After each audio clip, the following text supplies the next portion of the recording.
تو ہم جتنے لوگ میری بات سن رہے ہیں، ہم اپنے رمضان کی ابتدا کریں، توبہ کریں، ٹھیک ہے نا؟ اللہ تعالیٰ کے نبی کہتے ہیں میں دن میں 70 دفعہ توبہ کرتا ہوں، استغفار۔ اب تو معصوم، پاک، پاکیزہ امت کو سکھانے کے لیے۔ دوسری بات، دنیا کا ہر انسان کسی وقت بھی توبہ کر سکتا ہے کہ نہیں؟ کر سکتا ہے، کوئی پابندی تو نہیں۔ دو واقعے سنا، ایک کتاب کا پڑھا اور ایک ساتھی پر جو یعنی وہ راوی اول پہلا شخص شاہ سید احمد شہید رحمۃ اللہ علیہ کے لشکر جب بالا کوٹ میں آمنے سامنے ہوئے تو سکھوں کا لشکر تھا کوئی 20,000 کا، اس کا تھا سپہ سالار شیر سنگھ، رنجیت سنگھ کا بیٹا، اور یہ چند ہزار تھے۔ تو ان کو وہاں ایک پہاڑ ہے مٹی کوٹ، دوسرا ہے بالا کوٹ۔ مٹی کوٹ بہت اونچا ہے، بالا کوٹ بہت نیچا ہے، وہ پہاڑی سی، تو وہاں مسل ہے جس کا مٹی کوٹ اس کا بالا کوٹ۔ تو شیر سنگھ مانسیرا کے راستے سے چلا ہے، آگے جنگل ہی جنگل، اور گڑھی حبیب اللہ تک پہنچا، آگے اس کو راستے کا نہیں پتہ، تو راستہ بتانے والے پھر مسلمان ہی تھے، پیسوں سے خرید لیا، گجر تھے گجر۔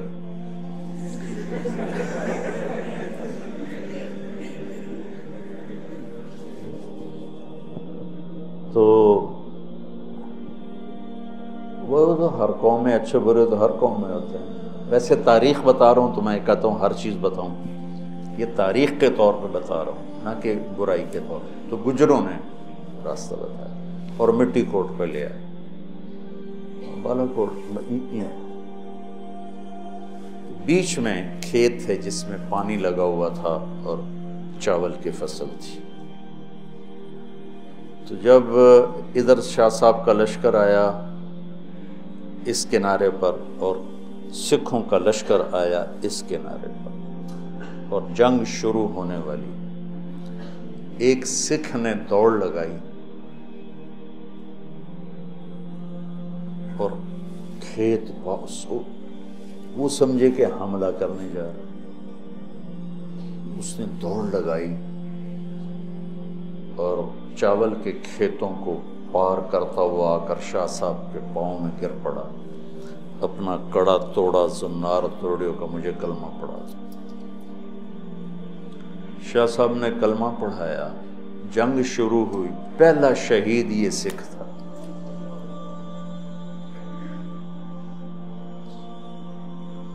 اس کی حالت کفر میں اللہ کو کیا بات پسند آئی کہ چند منٹ پہلے تک وہ کفر کافر شدید، اور 1 گھنٹے کے بعد وہ شہید، ٹھیک ہو گئی۔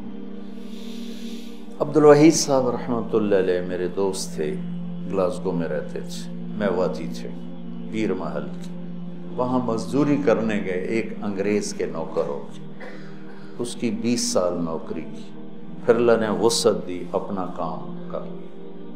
تو کبھی کبھی اس سے کہتے سر آپ یہ کلمہ پڑھ لیں مسلمان ہو جائیں، وہ ٹال دیتا تھا۔ انہوں نے آ کے اپنی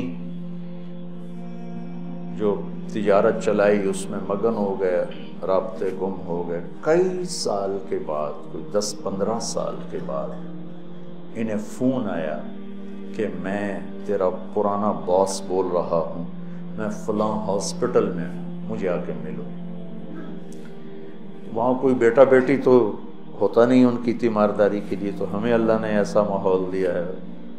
یہ پہنچے تو وہ تکلیف میں تھا، کہنے لگا مسٹر عبدالوحید جو بات تم مجھے کہا کرتے تھے مجھے آج پڑھا دے، سکھا دے۔ کہنے کہ میں نے اس سے کلمہ پڑھایا، اس نے کلمہ پڑھا اور اس سے اگلے سیکنڈ وہ مر گیا۔ رمضان میں جو مر جائے اس کی بخشش ہو جاتی، اس کا حساب نہیں ہوتا، حساب نہیں ہوتا۔ تو کسی نے مجھ سے پوچھا بعد میں ہوتا ہے؟ میں نے کہا اللہ تعالیٰ کوئی ہماری طرح، اللہ تو رحیم و کریم ہے، ایک دفعہ چھوڑ دیا تو چھوڑ دیا، یہ تھوڑا ہونا آ جاؤ بھائی ضمانت کینسل ہو گئی ہے دوبارہ پا دے۔ یہ تو دنیا کے دستور، جب اس نے ایک دفعہ کہا چاؤ۔ تو یہ بہت مبارک مہینہ ہے، اس کی عظمت اور فضیلت تو یہ ہے کہ فرض 70 فرض کے برابر ہو جاتا ہے اور نفل فرض کے برابر ہو جاتا ہے۔ اللہ جہنم کے دروازوں کو بند کر دیتا ہے، جنت کے دروازوں کو کھول دیتا ہے، عرش اس کا پہلے آسمان پہ آ جاتا ہے، شیطان سارے قید ہو جاتے ہیں، ساری کائنات، سمندر کی مچھلیاں اور زمین کی چیونٹیاں روزہ رکھنے والوں کے لیے دعا کرتی ہیں، جنت کو روزانہ روزے والوں کے لیے سجایا جاتا ہے، اور اللہ اسے کہتا ہے میرے بندے آ رہے ہیں تجھ میں ہمیشہ رہنے کے لیے۔ اللہ کی طرف سے 24 گھنٹے ایک اعلان ہوتا رہتا ہے، کوئی بخشش مانگنے والا، کوئی توبہ کرنے والا، کوئی معافی مانگنے والا، کوئی بھی سائل جو بھی مانگے، ایک فرشتہ اعلان کرتا ہے نیکی کرنے والے آگے بڑھ تجھے بشارت ہو، دوسرا فرشتہ اعلان کرتا ہے برائی کرنے والے بس کر اور واپس ہو۔ تو میرے نبی کا فرمان ہے کہ اگر لوگوں کو رمضان کی قیمت کا اندازہ ہو جائے تو یہ تمنا کرتے کہ سارا سال ہی رمضان ہو۔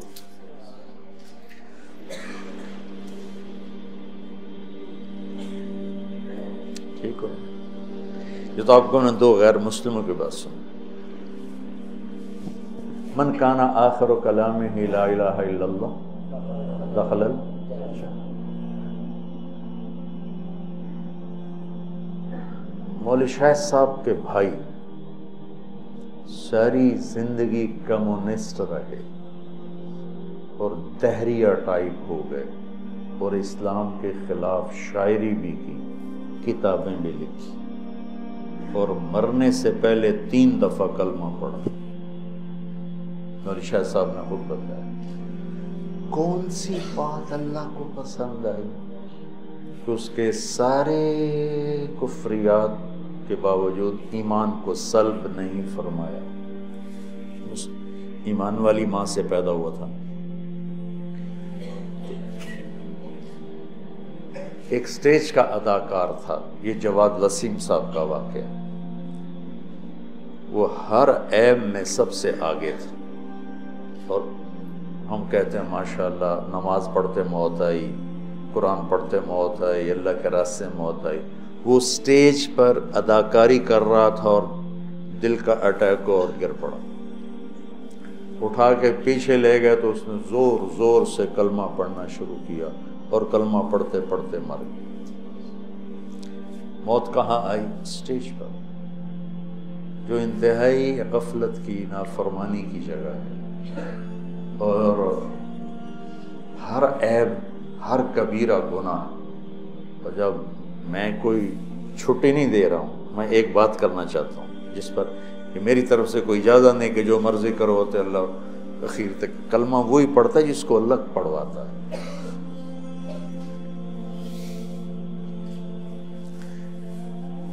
نور جہاں رحمت اللہ علیہ نے ساری زندگی گانا گایا، کہ مولوی صاحب ہنس پڑے کہ میں نے رحمت اللہ علیہ کیوں گایا؟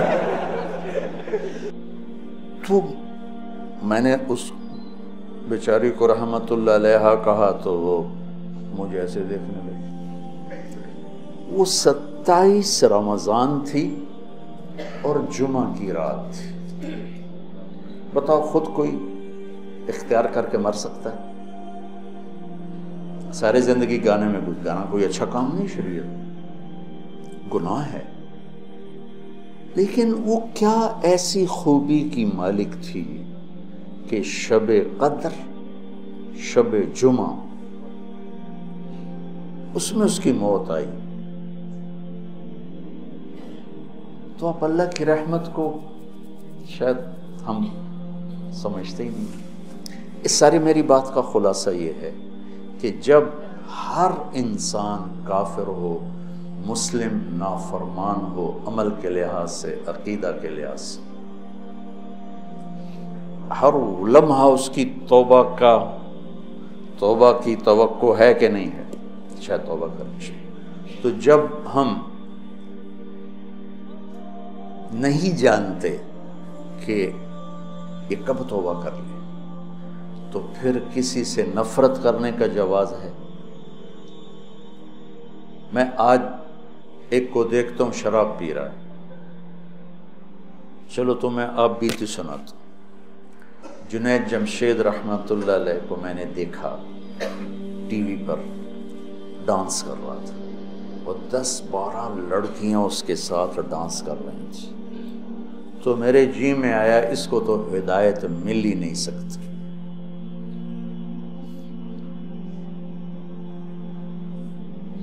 اور اللہ نے اس کی ہدایت کا مجھے ہی ذریعہ بنایا۔ صرف کوئی 4 مہینے کے بعد نظام چلا اور کیا خوبصورت زندگی لے کر گیا۔